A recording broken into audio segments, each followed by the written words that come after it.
राज्यामध्ये सध्या मराठा समाजाचं आंदोलन सुरू आहे आणि त्या आंदोलनाची प्रमुख मागणीच ही आहे, की आम्हाला ओबीसींमधून आरक्षण द्या. तुम्हाला वाटतं हे शक्य आहे?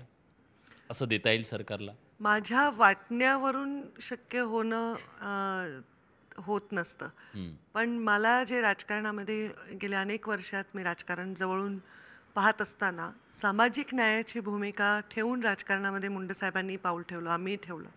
जो मागासलेला समाज आहे त्याला नक्कीच मुख्य प्रवाहात आणण्यासाठी प्रयत्न हे करणं सरकार मायबाप आहे त्याचं काम असतं. आणि त्यामुळे मराठा समाजाच्या आरक्षणाचा हा विषय काही आजचा नाही. अनेक पासून हा विषय हो. चालू आहे आणि जरांगे पाटील याच्यावर आंदोलन केले काही वर्ष झाले करतच आहेत.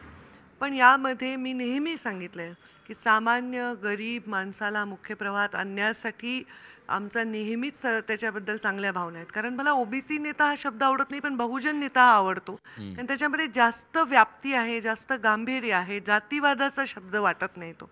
आणि त्यामुळं बहुजनांना सुखी ठेवण्यासाठी जास्तीत जास्त आर्थिक मागासलेल्या लोकांना मुख्य प्रवाहात आणलं पाहिजे. पण माझं हेही त्याबरोबर असं मत आहे, की आरक्षणाचा जो मुख्य गाभा आहे, जो मुख्य कणा आहे, तो केवळ आर्थिक मागासलेपणावर अवलंबून नाही, तो सामाजिक मागासलेपणावर अवलंबून आहे.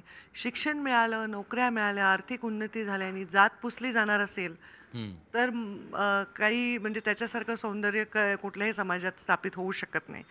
पण मी स्वतः बहुजनांचा विचार करता आरक्षण देत असताना माझी अपेक्षा हीच आहे, की सरकारने अ, त्यांना न्याय देत असताना बहुजनांवर जे अनेक वर्ष सामाजिक मागासलेपणाची पीडा भोगत आहेत, त्यांच्यावर अन्याय नाही झाला पाहिजे याची काळजी घेतली पाहिजे.